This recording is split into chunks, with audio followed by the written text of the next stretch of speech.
Our hearts beat to the city streets. We began to feel the fire. We rise like tall buildings as the chemicals, they take us higher. The night's young and it's just begun as she puts her hand in mine.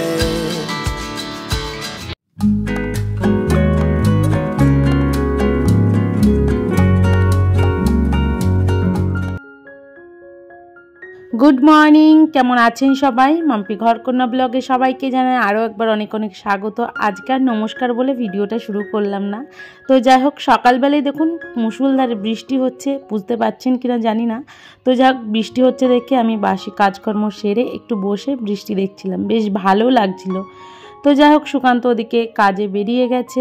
আর আজকে দেখুন একটু ছোলা ভেজানো আর একটু chia seed ভেজানো রয়েছে, কালকে রাতে আমি ভিজিয়ে রেখেছিলাম। তো যাই হোক, ওরা সবাই একটু একটু করে মুখে দিয়ে যে যার মতো কাজে চলে গেছে। মানে বাবু আর সোনা পড়তে বসেছে, ওদের পড়াতে এসেছে, আর সুকান্ত কাজে চলে গেছে। বাইরে বৃষ্টি হচ্ছে আর বসে বসে এখানে আমি ছোলাগুলো খাচ্ছি, দেখতে বেশ ভালো লাগছে। কিন্তু মনে হচ্ছে যদি এইভাবে সারা দিনটা আজকে কেটে যায় বেশ ভালো হয়, বেশ রান্নাবান্না করা থাকবে না, কোনো ঝামেলা থাকবে না, বসে বসে থাকবো। আর মাঝে মাঝে এরকমটা হয়। তো যাই হোক, দাঁড়িয়ে দাঁড়িয়ে আমি দেখছিলাম যে পাশের জমিতে মাটি ফেলেছে, সেখানে কত কাদা হয়ে গেছে। এটা ওটা খুঁটিনাটি দেখছিলাম সকালবেলায়। তো যাই হোক, তারপরে আর চিয়া সিডের জলটা না খেতে পারিনি, একটা মশা পড়েছিল, সেই জন্য ফেলে দিলাম। কেননা আমি ওই যে অন্যমনস্ক হয়ে খালি বৃষ্টিই দেখছিলাম।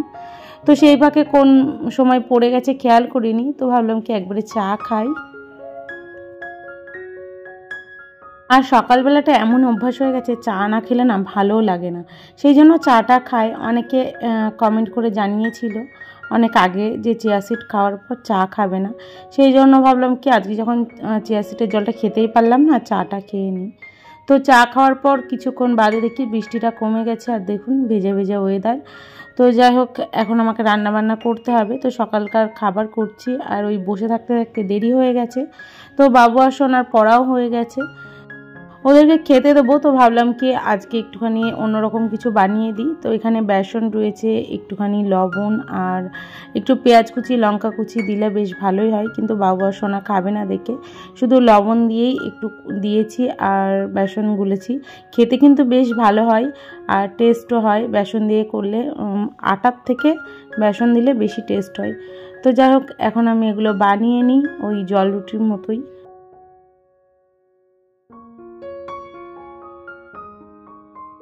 আজকে কি বার ছিল সেটা না একদম ভুলে গেছি, মনে নেই।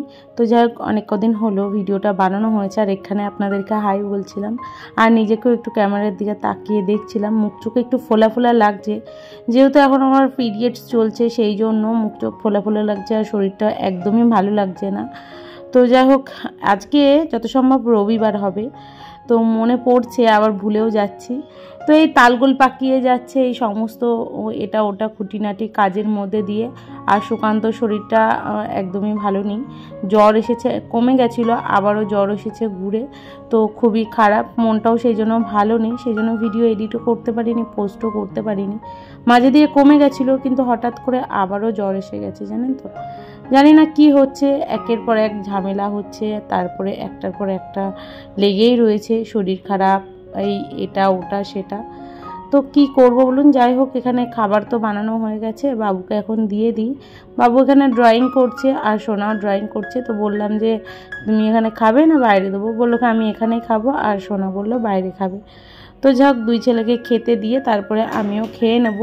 আর জ্বর অবস্থাতেই ও গিয়েছে কাজে, তো কি করবে, কাজ না করলেও হবে না। তো এদিকে কিছু বাসন জমেছিল, সেগুলো মেজে নিলাম। আর একটা ইলিশ মাছ ছিল ফ্রিজে, সেটা বার করে নিলাম। আর এক পিস মাছ, রুই মাছ বার করেছি, যেহেতু সোনা খাবে না ইলিশ মাছ। এদিকে এখন রান্না আমি বসিয়ে দিচ্ছি, আর কি রান্না করব সেটাই ভাবছিলাম। তো ভাবলাম তো ইলিশ মাছ তো রান্না করবই, তো একটুখানি ডাল করি। তারপরে সোনা বলল মা ডাল আমি খাবো না, তুমি অন্য কিছু বানিয়ে দাও। ভাবলাম অন্য কিছু কি বানিয়ে দিই, তারপরে ভাবলাম কি নতুন এক ধরনের ডাল বানিয়ে দিই। নতুন নয়, এর আগেও খেয়েছে অনেক কবার। সোনার বেশ ভালো লাগে, কিন্তু বাবুর খুব যে ভালো লাগে এমনটা না, কিন্তু খাই, ও না করে না, বলে কি আমার প্রিয় না, কিন্তু ভালো লাগে খেতে। তো যাই হোক, সোনার বেশ ভালো লাগে, সেই জন্য সোনার জন্য বেশি বানাচ্ছি।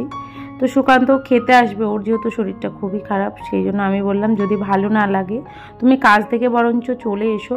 বললো কি না, আমি কাজ করেই যাব, কেননা কাজ না করলে সংসার চলবে না। এরকমটাই হয় গরিবের সংসারে বা মধ্যবিত্ত সংসারে। কিন্তু আমার কাছে কি বলুন তো, আগে শরীর বাঁচিয়ে তারপরে কাজ, কেননা আমার যদি শরীরই ভালো না থাকে তাহলে কাজ করব কি করে। সেই জন্য আমি বারবার বারণ করছিলাম, কিন্তু ওর যে কথা দেওয়া রয়েছে সেই জন্য বললো কি যেতেই হবে, কালকে যদি ভালো না লাগে কালকে যাব না। তো সেই জন্য ভাবলাম ঠিক আছে চলো, আজকে যখন গিয়েছই তা আজকে কাজটা করো, কালকে আর যেতে হবে না। এদিকে আমি রান্নাবান্না করে নিই, আর এদিকে ওই যে ছেলের জন্য ডালটা বানাচ্ছি। কিন্তু আমি ভেবেছিলাম ভালো করে বেসনের বড়া করব, কিন্তু বড়া তো ভালো হলো না, হয়ে গেল বাতাসা। ওই যে মন মেজাজ ভালো না থাকলে কিছুই ভালো লাগে না। আর আমাদের সাথে একটার পর একটা মানে ঘুটেই চলেছে, একটা এটা একটা গোটা, মানে কিছুতেই আমরা শান্তি নয় বা ভালোভাবে চলছে না দিনগুলো। তো কোনো কিছু না কোনো প্রবলেম এসেই যাচ্ছে, জানি না কেন হচ্ছে, শুধু আমাদের সাথেই হচ্ছে এরকমটাই। নয় শরীর ভালো থাকছে না, নয় কোনো কিছুর একটা ক্ষতি হয়ে যাচ্ছে, এরকমটাই হচ্ছে, নইলে সংসারে অশান্তি হচ্ছে। তো যাই হোক, সব মিলে এইভাবেই চলছে। যতটা পারছি নিজেদেরকে সংযত করে চলার চেষ্টা করছি। তো এদিকে রান্নাবান্নাটা সেরে নিই। আর সুকান্ত শরীরটা যেহেতু পরের দিন খুবই খারাপ হয়ে গেছিলো, সেই জন্য সোমবারের দিন আর কোনো কাজে পাঠাইনি, আর যাইও নি, কেননা শরীর ঠিক হবে তারপরেই বলেছি কাজে যাবে, কেননা সংসার ঠিক এদিক ওদিক করে চালানো যাবে। যতক্ষণ শরীর ঠিক না হচ্ছে ততক্ষণ কাজে যাওয়ার কোনো দরকার নেই, কেননা কাজে গেলে তারপরে যদি বেশি রকম শরীর খারাপ হয়ে যায় তখন তো আরও হিতে বিপরীত হয়ে যাবে। তো যাই হোক, আজকে আমি ওকে বারবার করে বারণ করে দিয়েছিলাম রাত্রে, যে কেননা তুমি কালকে বলে দেবে যে আমি কাজে যেতে পারবো না।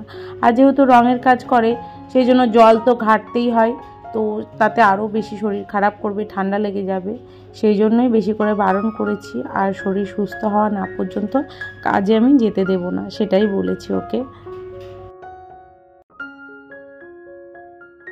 বাড়িতে যদি কোনো একটা মানুষ অসুস্থ হয়ে যায়, তাকে দেখার জন্য একটা মানুষ তাকে সুস্থ থাকতেই হবে, সেটা যেই হোক না কেন, স্বামী স্ত্রীর মধ্যে বা বাড়ির আরও যে সদস্যরা থাকে তাদের মধ্যে। আমাদের বাড়িতে যেহেতু আমরা 4 জনেই থাকি, সেই জন্য আমাদের শরীর খারাপ হলে যে কোনো একজন আমরা ঠিক থাকি।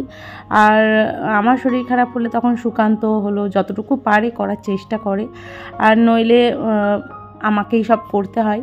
তো যাই হোক, ও তো অতটা কিছু পারে না, তবুও চেষ্টা করে। আর ছেলেদের শরীর খারাপ হলে তখন আমাকেই দেখতে হয়, আর আমি ছাড়া কেউ নেই বাড়িতে মেয়ে বলতে, আর সেটা তো আমাকে দেখতেই হবে। আমার যতটুকু সাধ্যর মধ্যে হয় আমি চেষ্টা করি ওদেরকে সুস্থ করে তোলার মতো।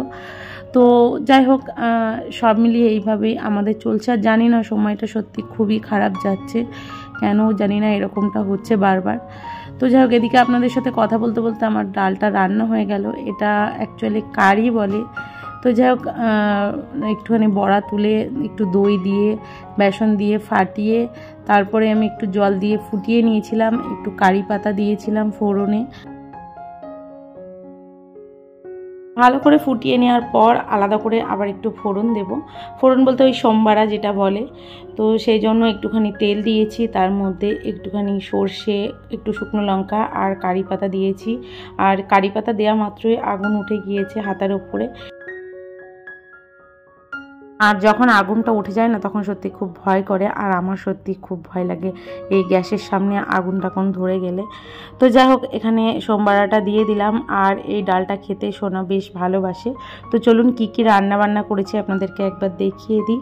এখানে ইলিশ মাছের তেল রয়েছে, আর সোনার জন্য 1 পিস মাছ একটু পাতলা করে ঝোল করেছি। তো যাই হোক, ও খেতে খুব পছন্দ করেছে এইরকমভাবে ডালটা আর মাছের ঝোলটা।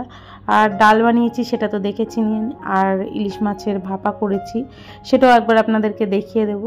তো ভিডিওটা কেমন লাগলো অবশ্যই একটা লাইক কমেন্ট শেয়ার করে জানাবেন, আর কে কোথা থেকে ভিডিওটা দেখছেন সেটাও অবশ্যই কমেন্টে জানিয়ে যাবেন। তো আজকের মতো এইটুকুই ভিডিও, দেখা হচ্ছে পরের ভিডিও।